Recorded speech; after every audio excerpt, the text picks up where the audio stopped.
Really? I might just take the damage, you guys. I know that seems unconventional. Hey everybody, thanks for watching Hello Good Game.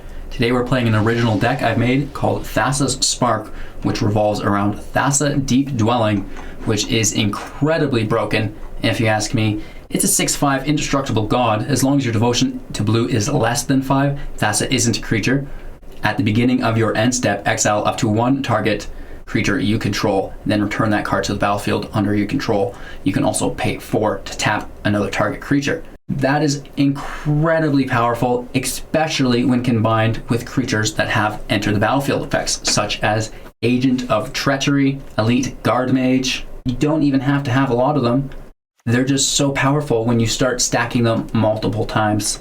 And to stack them multiple times is great, but what happens when we play a Spark Double on that? Spark Double, you may have Spark Double enter the battlefield as a copy of a creature or planeswalker you control, except it enters with an additional 1/1 counter on it if it's a creature, it enters with an additional 1/1 loyalty counter on it if it's planeswalker, and it isn't legendary if it's permanent is legendary. So we can copy Thassa because she's a legendary, so this copy won't be legendary, it's going to have an additional 1/1 counter on it, which is great. Sometimes we just want to Spark Double our Dream Trawler or our Agent of Treachery if we don't have a Thassa, maybe even our Teferi or our Elite Guardmage. So a lot of options here.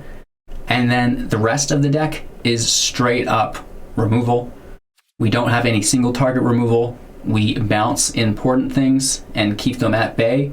We wipe the field of all creature scum. And really that's that, you guys. It's how to beat a mono red tutorial. This is a pretty heavy deck, rare and mythic wise. Basically every single card here except for our Birth of Maltese is that bomb. Our Elite Guardmage is also uncommon, but the rest of it is rare and mythic, you guys. So a lot of bombs here, but sometimes that's what it takes to shut down these top tier decks. And again, I don't think this is a top tier deck. I think it's just a tuned deck to beat the red deck right now. Obviously Dream Trawler is broken as well. So that's the deck. As far as playstyle, we get the Birth of Maltese out right away. That's going to help us secure the planes for our Teferi drop. If we don't have that, we can hold up our Absorb or Brazen Borrower bounce until we do get it out. We'll want to play a long con, so if they're playing creatures, we're going to let them go wide, and then we're going to wipe the field as many times as we can while we look for our Thassa. We get Thassa out, we want to get a creature out that gets value from that. And then after we do, we can copy our Thassa to expedite that process. Agent of Treachery should ruin the game, and Dream Trawler is going to keep us alive and acts as an additional draw engine to our Elite Guardmage. So Teferi is very high priority, right? That's really, really good to get out on curve. And then also I like to have a Shattered Sky ready in case he is that aggro deck, just so you're not dying to a turn 5 Embercleave, right? Again, if you can hold a Brazen Borrower up, that's going to get you out of a lot of trouble as well. So consider yourselves taught. This is how to beat a mono red deck right now. Be sure to stay tuned for more budget videos. We're going to have those coming out for the rest of the week. You guys have really responded well to those, and I appreciate that, because sometimes this magic gets a little crazy when everybody is just dropping mythics on each other. Woof. So, thanks for watching. I really appreciate it. If you have any questions, be sure to join the Discord. And we are live every single morning on Twitch, 6 a.m. PST, if you want to jump in the live conversation there. Thanks again for watching, and enjoy today's Red Hate video. All right, let's see if we can find a Dream Trawler or Shattered the Sky. Two of my favorite cards of this set, at least in white anyways. Look at that, you guys. We have both, and we have a full set of land behind it to get us there. Keeping 7, working into our Elite Guardmage. Let's take the Scry. Oh my, you guys. The only way this could get better is if we pull a Thassa. And it is mono red aggro, I hope. Right? We did have a little bit of hate on for mono red. You can only assume. Normally Gruul likes to play green first. Okay, Runaway Steamkin, that's fine. I don't mind that at all. We're taking it nice and slow. We are having some trouble with our input device. There we go.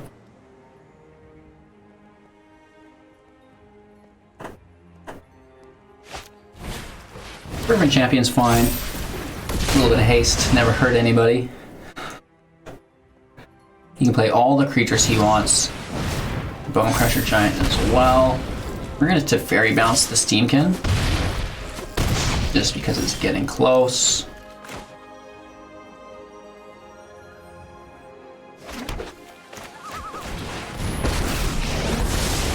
Right on schedule. Right, now we're taking a little bit of damage away from ourselves and directing it towards Teferi, which is great.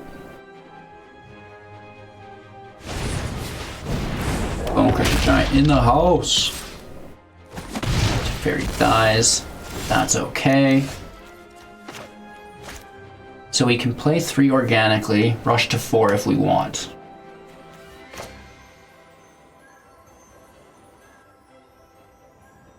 We have 2 Shattered Skies.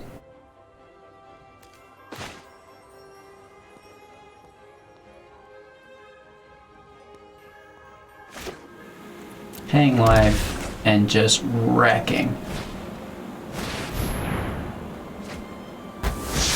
He gets the draw, which is great. But if we can get ahead of him, that's going to be great. Phoenix with haste is good.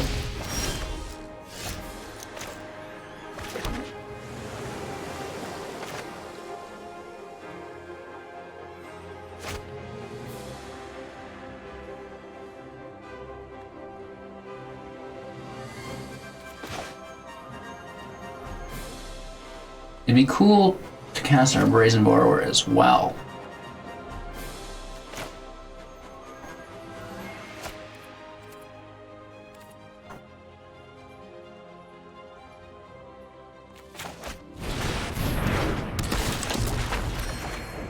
Agent of Treachery is pretty groovy. I think we're a couple land back, sitting at 5. We need 7.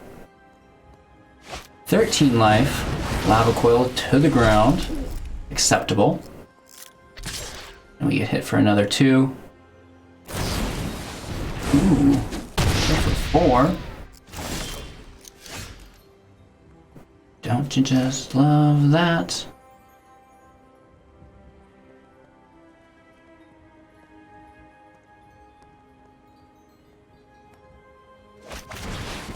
Fairy goes out.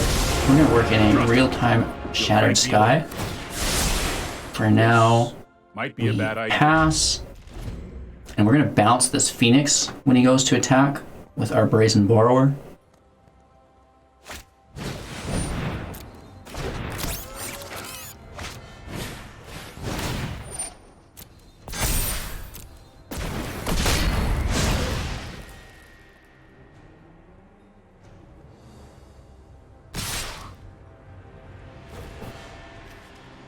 Really? I might just take the damage, you guys. I know that seems unconventional.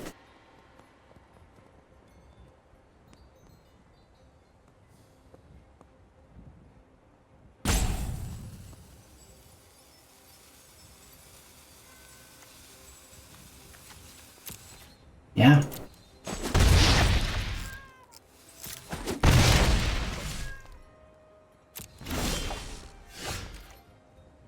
So we could have done it, and we would have pulled our time wipe. Here we go. Let's do it on his draw step. No, we want to do it on his combat phase. Ending our turn here.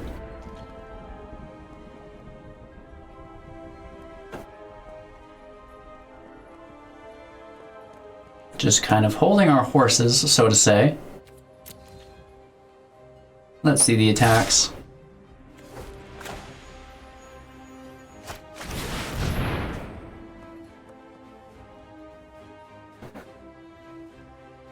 He has 3 mana. Buffing the Phoenix does nothing. He just spent his remaining mana. That's kind of okay with us. Fairy goes up again. I've done. Let's start gaining health.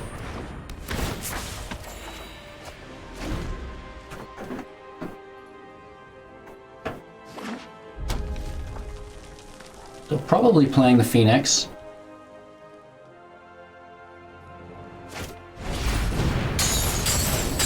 And that's a 3/3, so that's going to kill our Guardmage. Unless he swings in onto Fairy. No, we'll trade turn after turn. That's a positive conversion for us. We do get the land, and you just know what that means, you guys.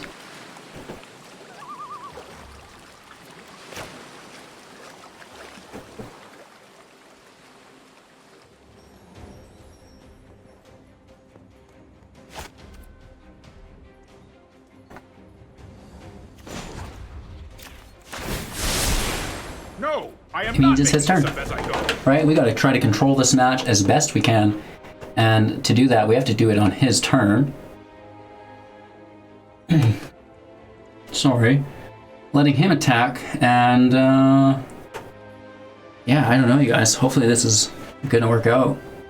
High tension against this mono red player. Annex.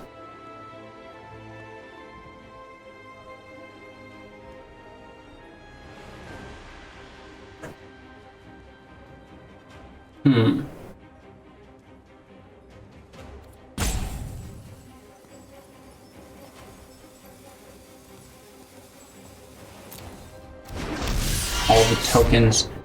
I don't think I'm concerned with.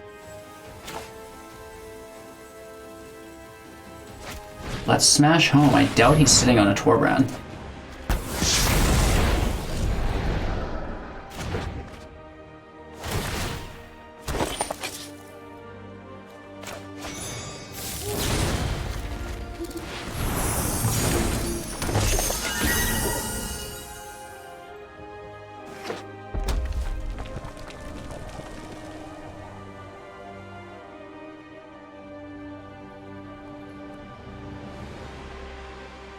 If we draw a land, Agent of Treachery is online.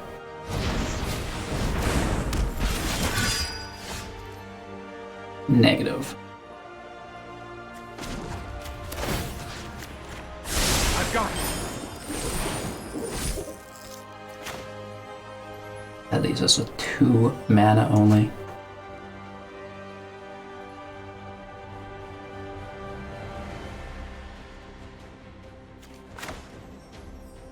So we can Guardmage, Brazen Borrower bounce, just kind of grabbing as much life as we can, chilling out,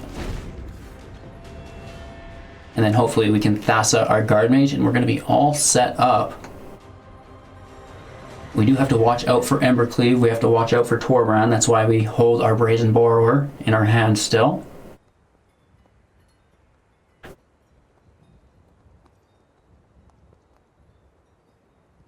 This is an incredibly long match for a red deck. We're cresting 10 minutes here, and it is Torbran.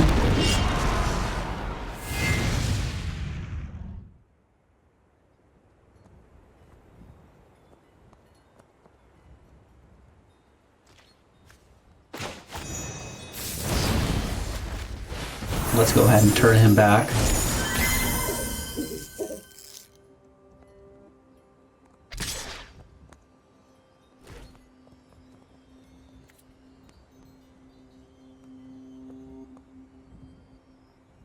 No blocks here. Taking the damage may seem unconventional, but I really want to start utilizing Thassa, Deep Dwelling, what this whole deck is about.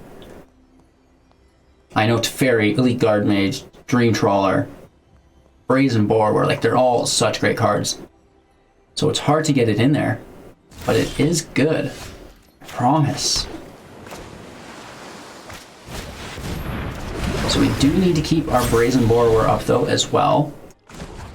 And let's keep minusing these tokens away. I've done the hero thing before. Now we can attack, get aggro damage in, end our turn, and re-enter the battlefield, able to defend again. So that is amazing. We draw a card, gain 3 life. What's up?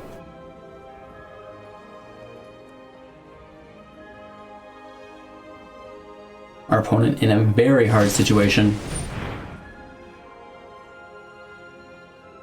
He's going to deal 4 damage to it,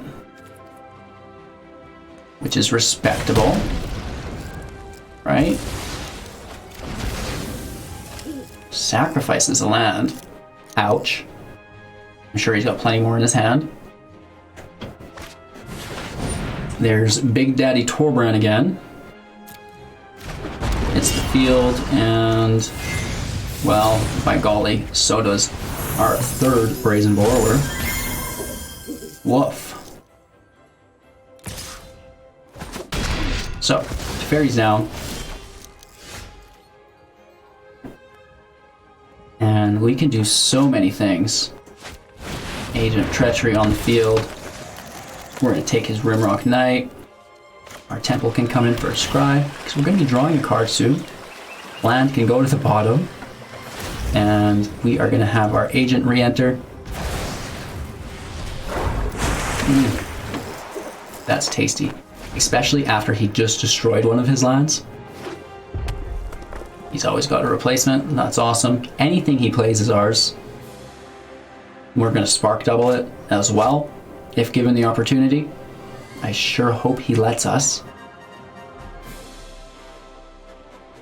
Don't give up. Don't give up. Play it out. It's cool. This is fun.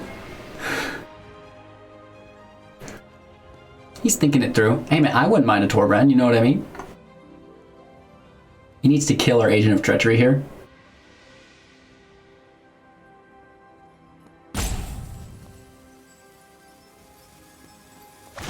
He can, by sacrificing another land. Okay, he's holding it in there. Very nice. Bone Crusher Giant. Love it. There's so many things we could do here.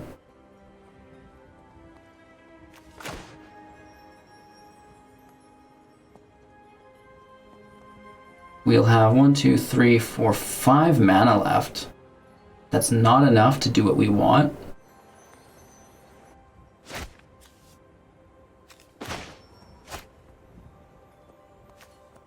Yes, it is. Paying life here. Dream Trawler out. Spark Double. Our Dream Trawler. We should have done Thassa, but that's okay.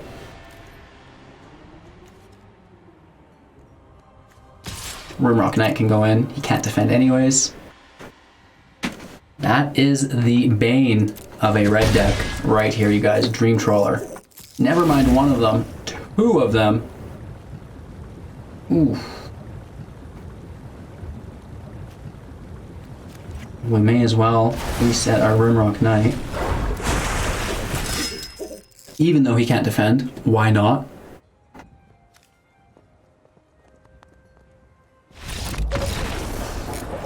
Woof.